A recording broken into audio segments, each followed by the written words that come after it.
네, 안녕하세요. 저는 포항공과대학교 인공지능대학원 학생 이승범입니다. 오늘 제가 발표할 컨퍼런스 주제는 사전학습 전략과 딥러닝을 활용한 분자의 특성 예측입니다. 목차는 다음과 같습니다. 인트로덕션에서 몰레큘러 레프레젠테이션 러닝과 관련된 연구에 대해서 간단히 말씀드리고, 메소드 파트에서 제가 제안한 모델에 대해서 설명드리고, 학습할 때 사용한 프리트레이닝 태스크에 대해서 말씀드리겠습니다. 이후 실험 결과와 결론을 내리면서 마무리 짓도록 하겠습니다. 왜 몰레큘러 레프레젠테이션 또는 분자 표현 학습이 중요할까요? 이는 몰레큘러 레프레젠테이션이 분자의 특성을 더욱 정확하게 예측하는 데 도움이 되기 때문입니다. 최근 딥러닝을 적용해 분자의 표현을 학습시키려는 연구가 활발히 진행되고 있습니다. 딥러닝을 통한 접근법이란 데이터를 통해서 분자의 표현을 학습하는 것을 의미합니다.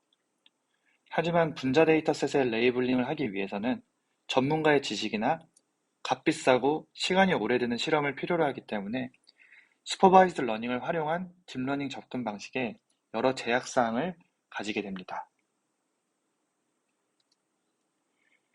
이를 해결하기 위해서 값비싼 레이블이 필요로 하지 않는 셀프 슈퍼바이즈드 학습법과 이 셀프 슈퍼바이즈드 태스크와 분자의 구조를 잘 반영할 수 있는 모델을 개발하려는 연구가 활발히 진행되고 있습니다.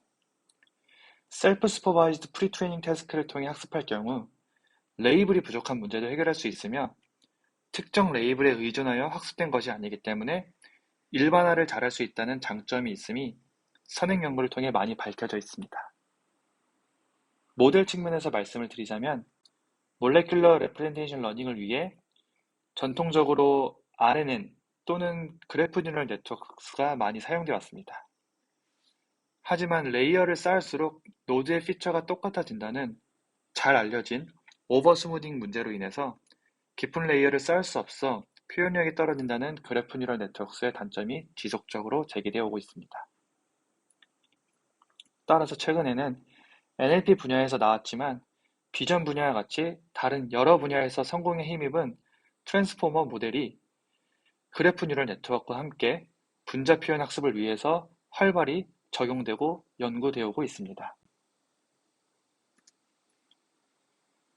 따라서 최신 선행 연구에서 말하고자 하는 말을 요약해서 말씀드려보자면 효과적인 셀프 슈퍼바이즈드 프리트레이닝은 몰레큘러 레프레젠테이션 러닝에 도움이 된다는 것을 알 수 있고, 그리고 트랜스포머 모델 구조도 그래프 뉴럴 네트워크만큼 분자 표현 학습에 효과적임을 우리는 알 수 있습니다.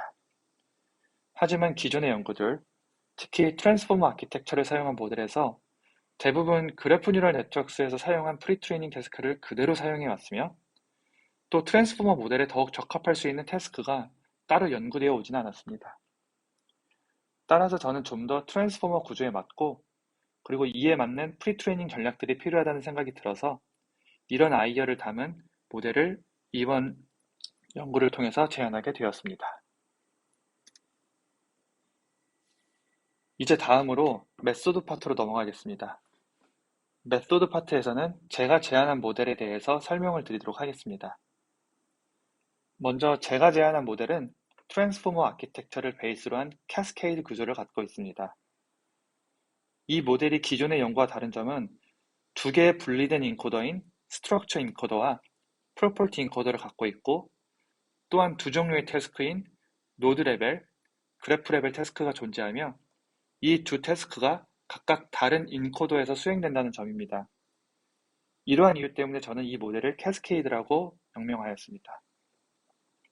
참고로 각각의 인코더 구조는 기존 트랜스포머 인코더와 유사합니다.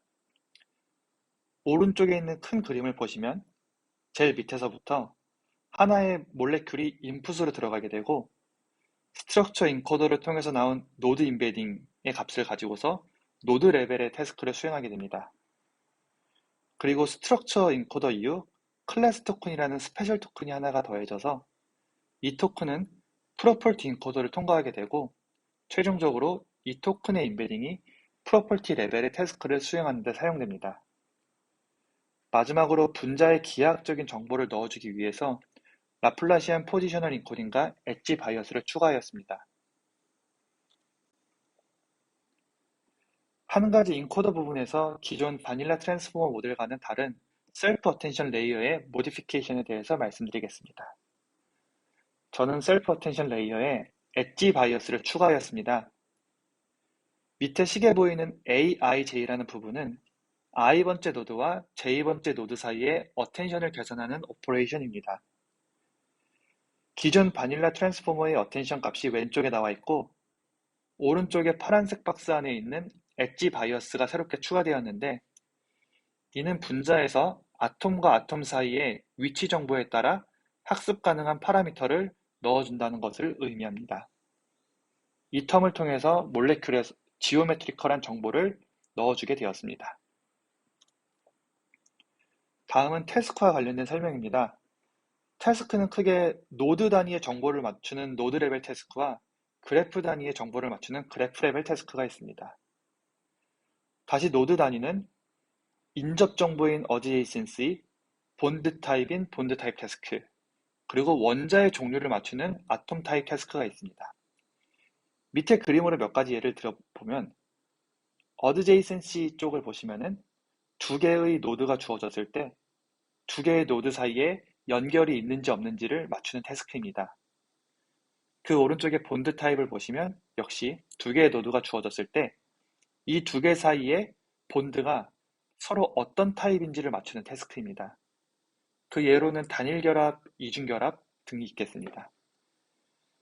그래프 레벨에서는 분자의 펑셔널 그룹을 예측하는 태스크와 분자의 특성을 예측하는 프로퍼티 태스크가 있습니다. 다시 밑에 그림을 보시면 서브 스트럭처라고 되어 있는 부분에서 각각의 네모 부분이 한 분자의 펑셔널 그룹에 해당되는 서브 스트럭처입니다. 이러한 서브 스트럭처의 유무를 맞추는 태스크가 되고 프로퍼티 태스크는 하나의 분자가 주어졌을 때 약 200가지의 분자적 성질을 추출해내고 이 분자의 성질을 예측하는 태스크가 되겠습니다. 그래서 최종 로스는 오른쪽 그림처럼 5가지 로스가 합쳐진 로스가 될 것이고 이 로스는 각각 나누어져서 2가지 인코드에 분리돼서 들어갑니다. 각각의 태스크를 수행하기 위해서 각각의 독립적인 MLP 레이어가 추가적으로 덧붙여졌습니다. 익스페리먼트 디테일입니다. 프리트레이닝 데이터셋으로는 약 220만 개의 몰레큘을 사용하였고 1000BL과 퍼브템 데이터베이스에서 추출해냈으며 이 프리트레이닝 모델을 평가하기 위해서 6가지의 다운스트림 태스크를 평가하였습니다. 각각의 다운스트림 태스크는 그래프 레벨 프로퍼티와 연관이 있고 각각의 다운스트림 태스크마다 7가지의 러닝 레이트로 파인 튜닝을 시도하였습니다. 최종적으로 결과표입니다. 메소드가 각각 사용한 모델이고 오른쪽에 있는 SOR Preserve, BBBP, 에스트로겐 베타라는 게 다운스트림 태스크에서 사용된 데이터셋입니다. 앞에 2개는 리그레션, 뒤에 2개는 클래시피케이션입니다. 노란색으로 진하게 표시된 부분이 제일 좋은 성능이며 연한 노란색으로 되어 있는 부분이 2번째로 좋은 성능입니다. 보실 수 있듯이 제가 제안한 모델이 모든 다운스트림 태스크에 대해서 가장 좋은 성능을 보여주었기 때문에 보지 않은 데이터에 대해서도 일반화를 잘하는 모델을 만들었다고 생각하시면 될 것 같습니다. 마지막으로 결론입니다. 저는 이 연구의 컨트리뷰션으로 좋은 몰레큘러 레프레젠테이션을 뽑았다는 점과 트랜스포머 구조에 적합한 프리트레이닝 스트래티지를 사용하였고 이를 잘 반영한 캐스케이드 구조의 모델을 제안했다는 것으로 생각을 하고 있습니다.